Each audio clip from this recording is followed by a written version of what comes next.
Je vous salue, je vous salue. Nous croyons que le Seigneur a quelque chose pour nous en cette matinée de percée et le Seigneur ne fait pas exception à chaque jour.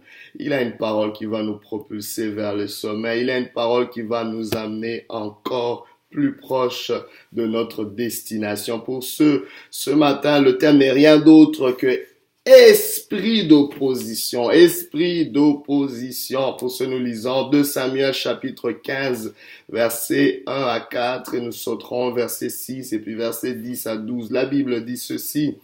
Après cela, Absalom se procura un char et des chevaux et 50 hommes qui couraient devant lui. Il se levait de bon matin et se tenait au bord du chemin de la porte.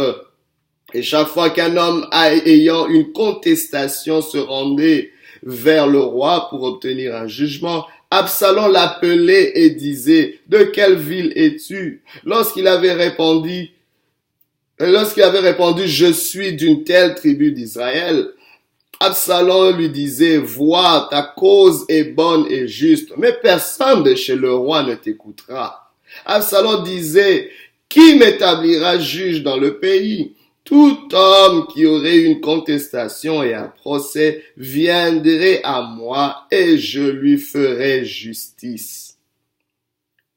Absalom agissait ainsi à l'égard de tous ceux d'Israël qui se rendaient vers le roi pour demander justice. Et Absalom gagnait le cœur des gens d'Israël. Absalom envoya des espions dans toutes les tribus d'Israël pour le dire. Quand vous entendrez le son de la trompette, vous direz, Absalom règne à Hébron. 200 hommes de Jérusalem qui avaient été invités accompagnèrent Absalom et ils le firent en toute simplicité sans rien savoir. Pendant qu'Absalom offrait des sacrifices, il envoya chercher à la ville de Gilo Achitophel de Gilonite, conseiller de David. La conjuration devint puissante et le peuple était de plus en plus nombreux auprès d'Absalom. L'esprit d'opposition. Laissez-moi vous dire que l'esprit d'opposition est une réalité pour tous ceux qui sont au pouvoir. Pour tous ceux qui vivent une réalité où l'Éternel vous a établi, où il a affermi votre trône. Ton bonheur est un pouvoir. La paix dans ton foyer est un pouvoir. Ta bonne santé est un pouvoir. Ta prospérité financière est un pouvoir.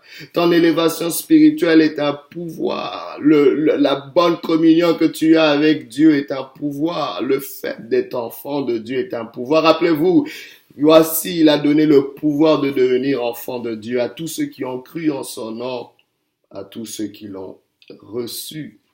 Mais laissez-moi vous dire que tout pouvoir connaîtra une opposition. Nous le voyons dans nos partis politiques, dans nos systèmes politiques, où le parti au pouvoir sera souvent confronté à un ou plusieurs partis d'opposition.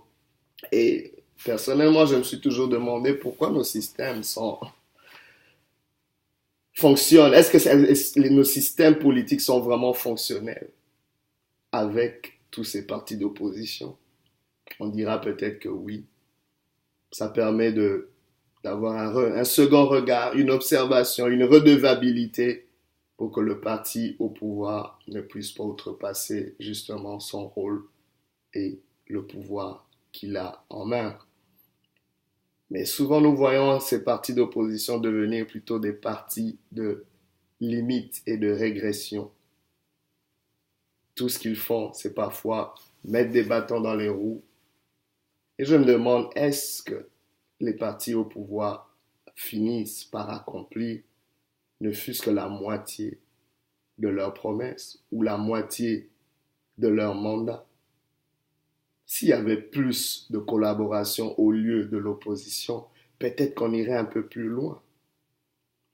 Mais laisse-moi te dire, de la même façon que les partis politiques le vivent, dans ta vie aussi, tu es au pouvoir. Et l'opposition est une réalité. Comme nous le voyons dans ce texte, David qui avait été oint par le Seigneur Jésus, par notre Dieu, David qui est devenu l'ancêtre de Jésus. On l'appelle fils de David.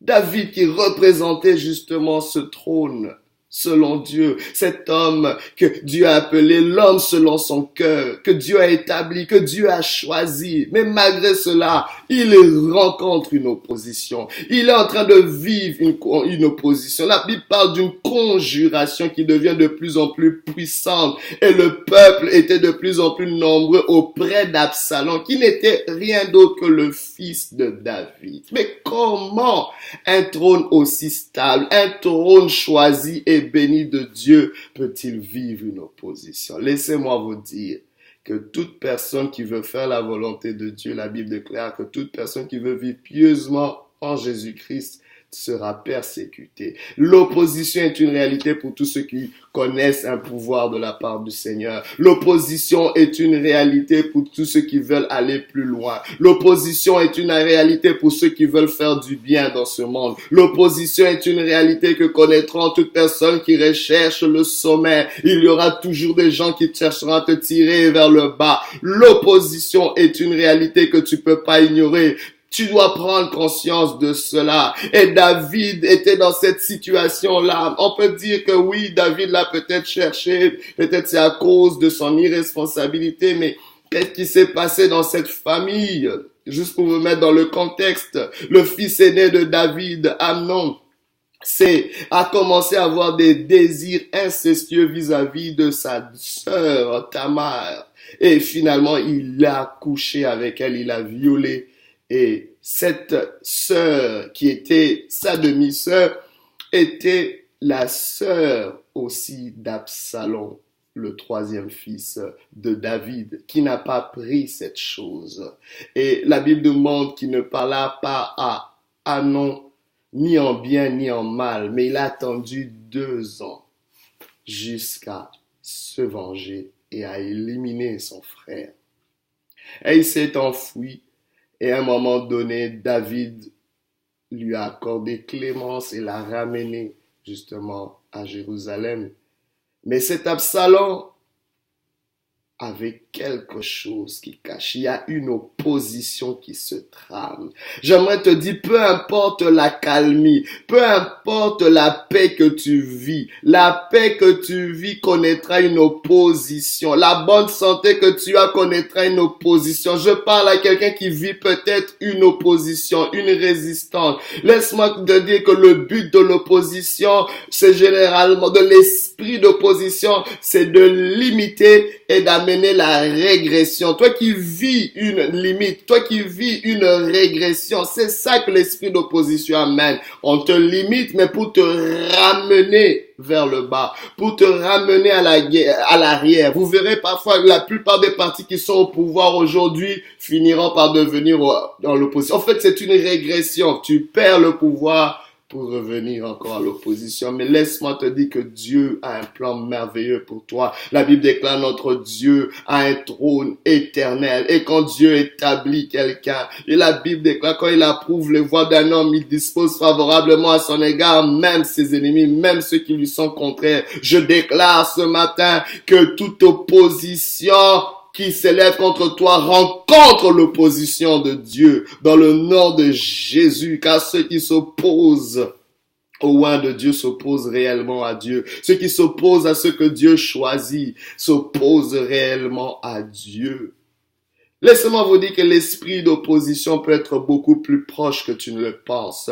David a connu cette opposition dans sa propre maison où son fils a attendu pendant 4 ans, pendant qu'on pensait qu'il avait changé. Et il commence à fomenter ce plan où il commence à avoir d'abord un gros entourage, à se donner comme une notoriété au sein du royaume de son père, pendant qu'il n'était même pas mandaté par son père. Il s'établit lui-même, il s'autoproclame juge en Israël. Et quand il commence à le faire, il commence justement à dénigrer le pouvoir de son père. Les gens le pensent qu'il est innocent parce que il était charmant, il était beau, il savait bien parler. Il commence à donner plus de faveur au peuple que le roi pouvait en donner. Et en insinuant que le roi n'était pas assez apte à gouverner. Il insinue des choses. C'est peut-être David a eu écho à ces choses, mais il s'est dit non, c'est mon fils ne ferait jamais quelque chose contre moi. Attention aux Absalom qui sont beaucoup plus proches que toi.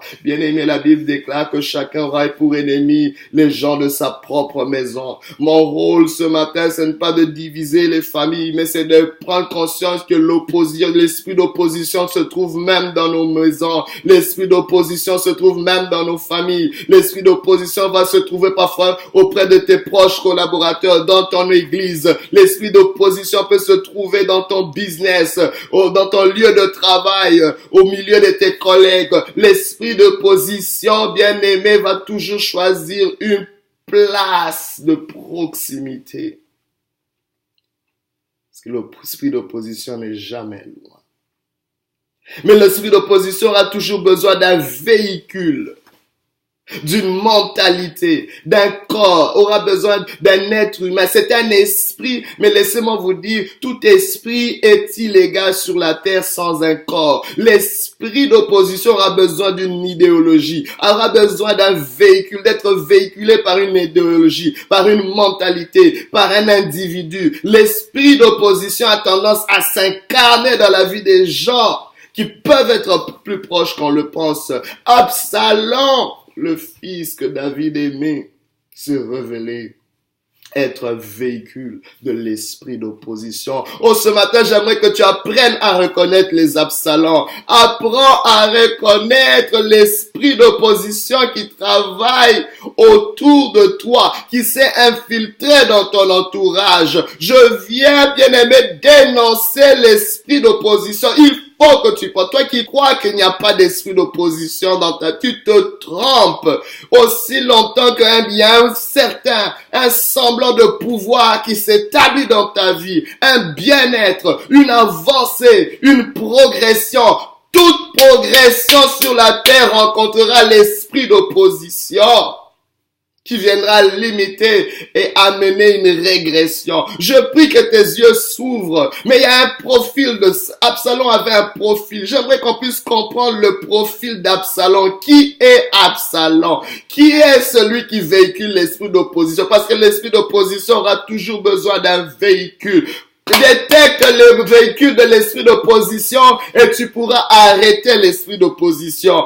Tu ne peux pas, bien aimé, arrêter l'esprit d'opposition si tu ne discernes pas le véhicule qu'il utilise. On doit comprendre le profil d'Absalom. Le profil d'Absalom, son nom signifiait père de paix. L'esprit d'opposition va choisir un véhicule qui semble être pour ta paix. Mais en réalité, c'était un fils rebelle. Il était appelé à être un père de paix. Mais c'était un déguisement. Son cœur avait déjà shifté. Son cœur s'était déjà positionné comme un fils dangereux, un fils rebelle. Qui sont ces gens qui sont en réalité des loups, mais qui s'enrobent de peau d'agneau, qui ont l'air d'être même plus bons que Dieu. Fais attention aux gens qui ont l'air d'être plus bons que Dieu. Fais attention aux gens. Oh, je te pousse pas à être méfiant de tout. Oui, il y aura des bonnes personnes dans ta vie, mais il y a des gens qui sont suspicieux.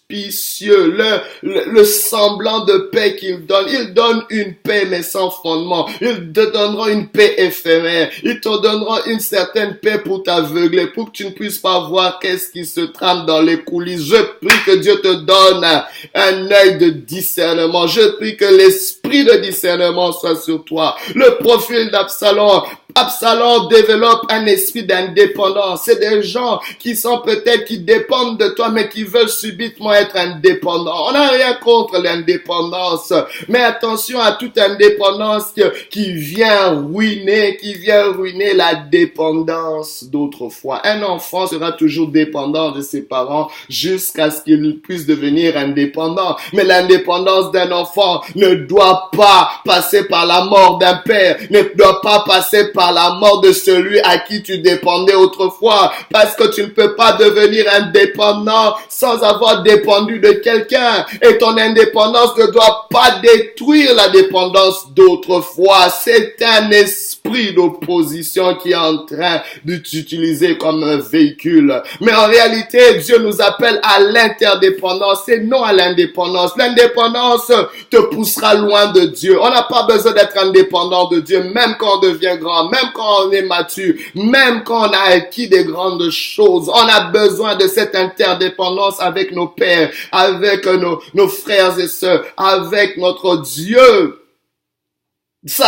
Absalom avait développé cet esprit d'indépendance, cet esprit de critique et d'accusation. Attention aux critiques, il se mettait à critiquer le style de leadership de son père. Attention aux personnes qui te critiquent. Vous savez, je suis pas contre les critiques constructives comme on les appelle. Parfois, c'est une façon politiquement correcte pour déguiser une accusation. Il y a beaucoup de critiques qui sont en réalité des accusations. C'est l'esprit d'opposition qui se cache derrière ces critiques. Fais attention à ce qui amène des critiques soi-disant constructives, mais c'est des accusations, c'est des malédictions contre ton progrès. Attention aux flatteurs. Absalom était un flatteur, il était attrayant, il était beau de figure, il avait un langage agréable, il flattait le peuple. La Bible déclare que quand il se courbait devant lui, il leur donnait un baiser. Il y avait toujours un bonus qu'il accordait. Il était là pour flatteur. Les gens de ce monde nous disent que tout flatteur vit aux dépens de celui qui l'écoute. Attention, une autre caractéristique du profil d'Absalom. Absalom était neutre. Il est resté neutre pendant longtemps. La Bible déclare que quand son frère aîné Amnon a tué Tamar, la Bible déclare que Absalom ne lui parlait ni en bien ni en mal. Attention aux personnes qui sont neutres autour de toi, qui n'ont pas de position. C'est en réalité l'esprit d'opposition. L'esprit d'opposition peut facilement s'infiltrer dans toute neutralité. Jésus, le Seigneur a dit, je souhaite que tu sois chaud ou froid, mais si tu es tiède, je te vomirai. Si Dieu vomit les tièdes, tu dois aussi vomir les tièdes. On a besoin de connaître la vraie couleur des gens autour de toi. Attention, parce que c'est l'esprit d'opposition qui est en train de se positionner contre toi. Absalom était aussi un vengeur et un impénitent. On croyait qu'il avait rencontré la repentance, mais il n'avait pas changé. Attention aux fausses repentances. Attention aux gens qui pardonnent des lèvres, mais en réalité, ils ruminent une vengeance. Ils attendent une opportunité pour se venger, pour te poignarder dans le dos. C'est l'esprit d'opposition. Tel est le profil d'Absalom. Mes bien-aimés, outre Absalom, on reconnaît l'esprit d'opposition, le véhicule de l'esprit d'opposition par le mépris. Tous ceux qui méprisent et qui se moquent, bien aimé, c'est une opposition. C'est l'esprit d'opposition qui est en train d'être véhiculé à travers le mépris et les moqueries. Bien aimé, les anti-célébrations. Quand tu es dans un milieu où tu n'es pas célébré, où tu es juste toléré, laisse-moi te dire que c'est un véhicule pour l'esprit d'opposition. Parce que tu peux être dans un milieu où tout le monde t'acclame.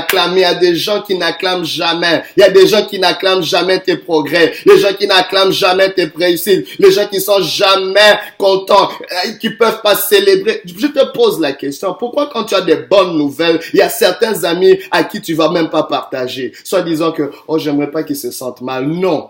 La réalité, c'est que l'esprit d'opposition est déjà là. Parce que quand tu as des amis, quand des bonnes choses se font dans ta vie, tu es excité de en parler et tu attends une réciprocité. Il faut que cela partage aussi ton excitation. Bien-aimé, attention à l'esprit d'opposition.